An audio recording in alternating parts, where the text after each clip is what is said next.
fasadu fil barri wal bahri bima kasabat aydin nas liyudhiqahum ba'da alladhi 'amilu la'allahum yarji'un. Di dalam ayat ini Allah memberikan satu penjelasan tentang apa yang terjadi di tengah-tengah kehidupan kita. Di antaranya Allah menjelaskan zaharul fasadu fil barri wal bahri, telah tampak kerusakan di daratan dan di lautan. Bima kasabat aydin nas, akibat ulah tangan kemaksiatan yang dilakukan oleh manusia. Yudhiqahum ba'da alladhi 'amilu. Allah tampakkan sebagian saja akibat dari kemaksiatan yang mereka lakukan. La'allahum yarji'un, agar kemudian kita bisa kembali ke jalan Allah Subhanahu wa ta'ala. Jamaah, penting untuk kemudian kita menyadari betapa dan memang nyata terjadi yang namanya fasad di daratan dan di lautan akibat ulah tangan kemaksiatan, kejahatan yang dilakukan oleh manusia.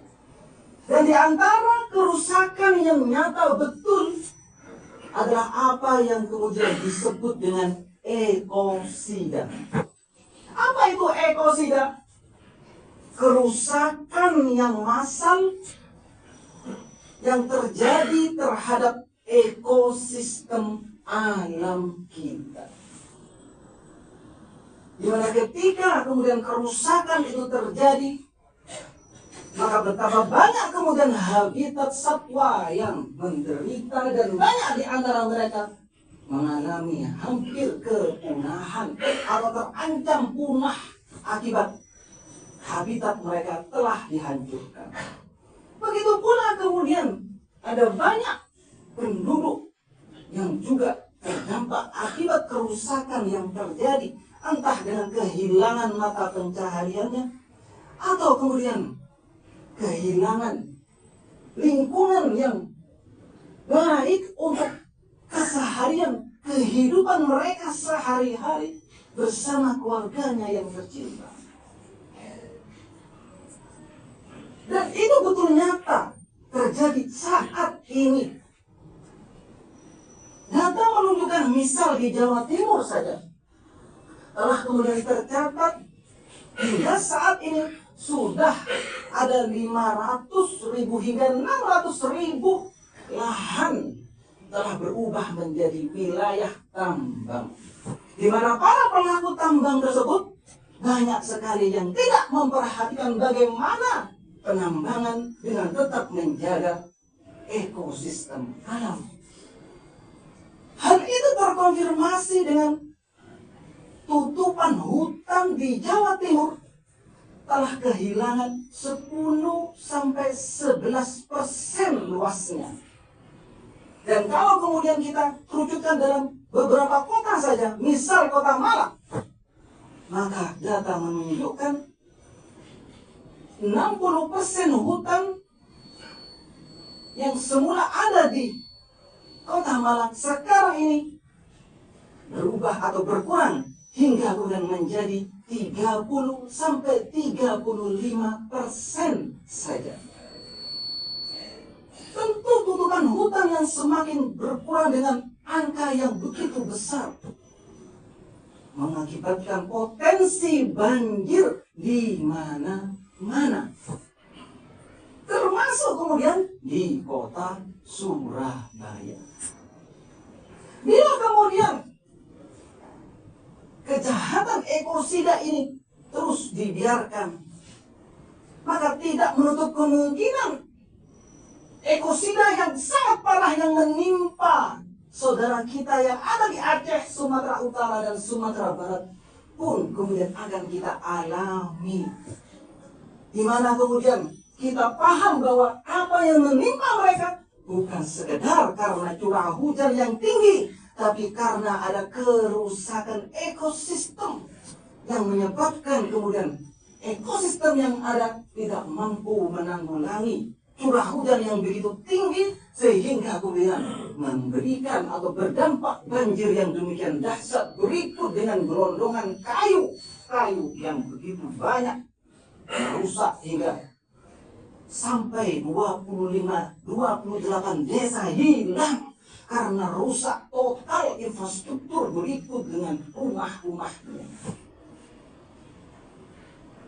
Yang mengherankan adalah dengan kerusakan yang demikian dahsyat, jelas bahwa di situ ada kerusakan ekosistem, ada kejahatan. Sampai pada detik ini belum ada kemudian perusahaan yang menjadi tersangka atas kejahatan ekosistem yang ia atau mereka lakukan.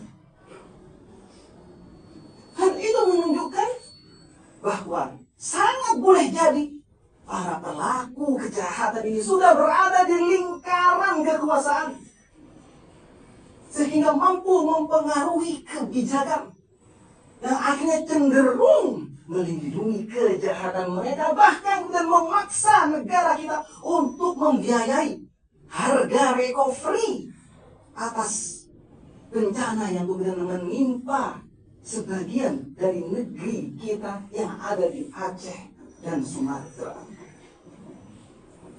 Maka demikianlah kemudian kerusakan yang menimpa, nyata betul menimpa negeri kita, negeri yang kita cintai ini. Hanya saja separah apapun yang menimpa pada negeri kita, tidaklah kemudian lebih parah daripada apa yang menimpa saudara kita yang ada di Palestina.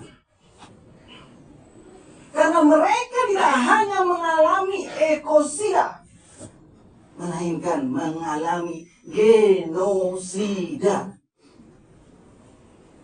Sebab tidak hanya kemudian rumah mereka yang dihancurkan, tidak hanya kemudian ekosistem mereka yang dihancurkan, tidak hanya kemudian infrastruktur mereka yang dihancurkan, mereka juga menjadi sasaran pembunuhan secara massal tanpa melihat apakah dewasa maupun kemudian anak-anak. Sehingga kita melihat betapa serangan yang dilakukan oleh Zionis tidak lagi hanya menyasar mujahidin Hamas, melainkan juga dan lebih banyak penduduk sipil, bahkan anak dan bayi yang tidak tahu apa-apa. Itulah genosida yang bila tidak dihentikan betul-betul habis penduduk Palestina, terutama sekarang ini yang ada di Gaza. Herannya, pelaku kejahatan ini, yakni Zionis, dengan kemudian disponsori oleh Amerika, malah justru kemudian menawarkan kepada dunia Board of Peace, Dewan Peradilan. Mana mungkin kemudian kita bisa berharap ada keadilan atau perdamaian berasal dari orang yang jelas melakukan tindakan kejahatan, sementara kejahatan mereka masih belum mendapatkan hukuman yang setimpal. Sebagaimana kemudian bila kejahatan menimpa diri kita, semisal kemudian naudzubillah, semoga kita terlindungi, tapi seandainya bila ada kemudian rumah kita yang dirampok, harta benda kita dirampas, keluarga kita dibunuh, bisakah kemudian kita berdamai dengan pelaku kejahatan tersebut tanpa kemudian kita menuntut keadilan? Hukum harus ditegakkan seadil-adilnya. Maka mestinya sikap itu pula kemudian kaum muslimin melihat Board of Peace yang dipropori oleh pelaku kejahatan. Apalagi kemudian di dalam pembentukan Dewan Perdamaian itu tidak melibatkan perwakilan dari Palestina yang menjadi korban daripada kejahatan. Tentu kemudian arah daripada Board of Peace ini tidak akan berpihak kepada masyarakat Palestina, lebih-lebih kepada kemerdekaan Palestina. Anehnya dengan keadaan hakikat daripada Board of Peace ini, rupanya kemudian penguasa-penguasa muslim, penguasa di negeri-negeri muslim, termasuk kemudian negeri kita, ikut andil di dalam word of peace ini.